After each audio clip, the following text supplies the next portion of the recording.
talẹ̀. Nue kojirawe malẹ̀ wọn la ye ta ìtàn dodo edie. Tó talẹ̀ èdòtó zanzan lẹ́bi. Tó talẹ̀ nue kojirawe malẹ̀ wọn la ye òkúrọ́nù wẹ̀ kẹ́tẹ̀ diaspora FMG minnu ma dòtó.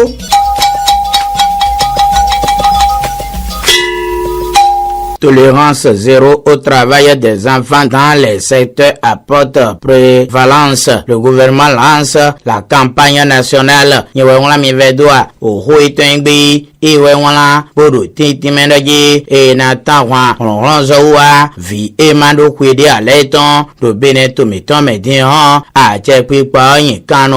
e ya waton ne do beneto ikungbanji bo huitengbi e do miena kenu de o lo nagba jemenu bododo batoviemi minado mo jemera panego le potentiel etengbi e do miena kende onu bododo protection de l'enfance tolérance zéro le Bénin relance la bataille contre le travail des enfants.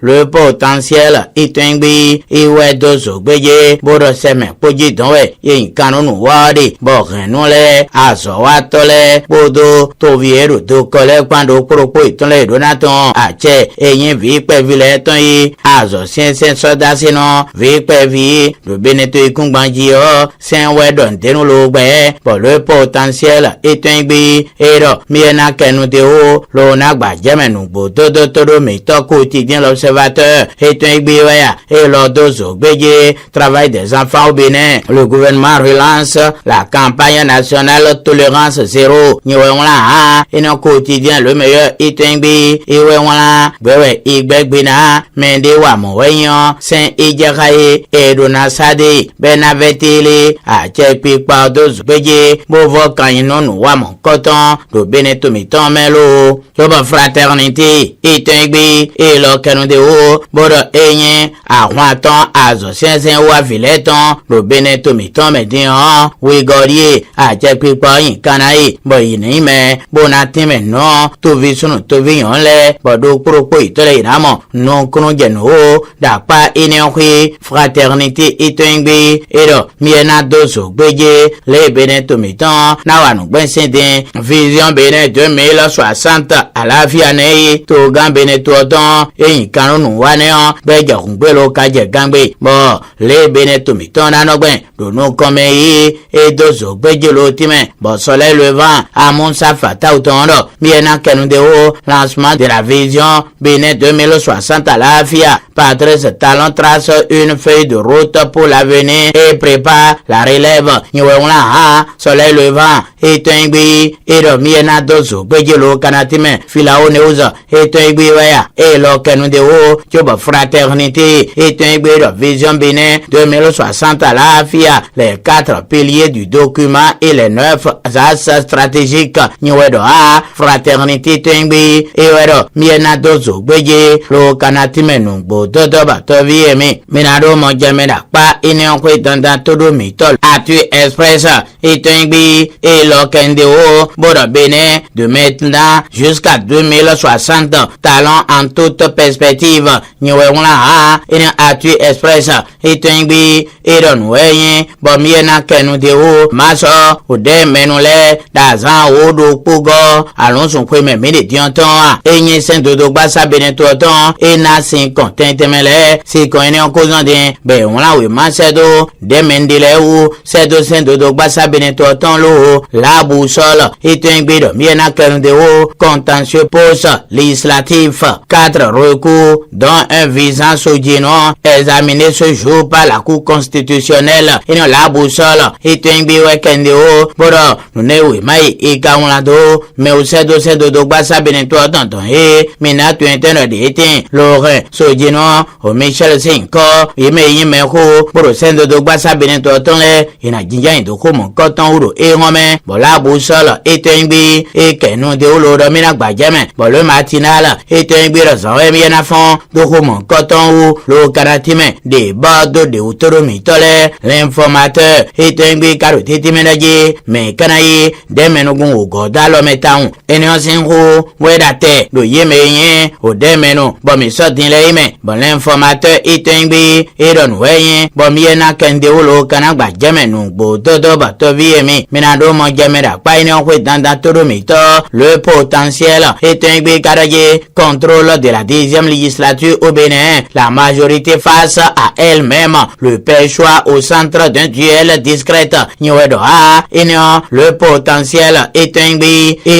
Miena Kendeo, le Kanagba Jemenungbo, Dodo Toromito, Robert Pia, le Bopak Beno, Yemeyi Tovisono Toviono, et le Gansora, Tenwigomedon, le Sowimado Banu Yedele, Dazan Odo Pogo Alonso même Robert Bia, Kogon Yedene Melo Pak Bendo Propo et Tonlebo La Boussole, et Tenbi Kendeo, élection générale du 11 janvier 2026. Le général Robert Bia exprime sa gratitude aux populations de la 7e circonscription électorale. La Boussole, et Tenbi, et Wedozo Beji, Lotimenungbo Dodo, Hero Demenungbasa, Horo Hon, Mintuentonoye, Demenungo Tenego, Louis Beono Vlavono, et Kwazadeno, et Kogon Yeduneme, Loro Susono, Adrien Hungbejilo, l'informateur, et Tenbi Kenudeo, distinction à l'Assemblée nationale, Maître Adrien Hungbeji honoré, l'informateur, et Tenbi Kendeo, Borominati Menungbo Dodo Toromito,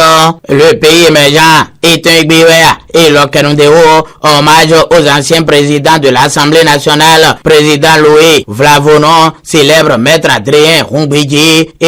le pays émergent est un pays et ouais dosso béji l'otime le grand regard est un pays donc ouais mais pas nous continent bédido si ouais ouais mide et pour son yede portugal patrice atana guillaume talent et na joga zimpo et beneto tondo yeme kaime lo ya wanusia lo no no mo cotton ouais no lei enye no do de ouais ho no do mo cotton apa simpo lo jinja yen lo yeme mo cotton la sintano pour me do ko gande me e ouais mais c'est nous prometto Joseph FIFA mais Jogbenolo et non le grand regard et un béwé que nous déo sorti idem de la malédiction des fêches de roi professeur Joseph au Jogbeno le grand rescapé d'une tragédie politique le grand regard et un béwé que nous déo Brahomekiwe Boko Adjavon Azanaye dans le courant de l'histoire à quelques mois de la fin du pouvoir de la rupture et du nouveau départ installé à la tête du Bénin depuis avril 2026. L'heure est au bilan. Grâce à la vision du président Patrice Talon, ce pouvoir a permis au Bénin de rattraper certains retards dans plusieurs domaines. Au plan politique, il laisse un goût de tragédie pour bon nombre de Béninois et surtout pour une grande partie de ces pionniers. Et non le grand regard est un bi et ouais dozo béji l'ultime. Nous Simon Diamé mais Canado et ouais le Bénin va libérer Aboubaka Takuton Wadozo Béjiroje et do Meraho Beten Kovite do Tohorogbeta et Mbierome le Bénin va libérer et un biwe Kendeo communiqué de suspension provisoire Beten Kovi du bière ce qui est à l'origine de la sanction. Le Bénin va libérer Aboubaka Takuton Dominara Badji l'onatime de Bado de Utoromi Tole Akizonwa do Tokpon Lazoatin Injakoto Metonton Minatu Entoraje c'est Flodé de Fiene Boro Akizon Eyin Kanaisien Akpawe Bon soleil levant à Monsa Fata Otanwero Miena Kendeo marché public à la mairie de Jakotome.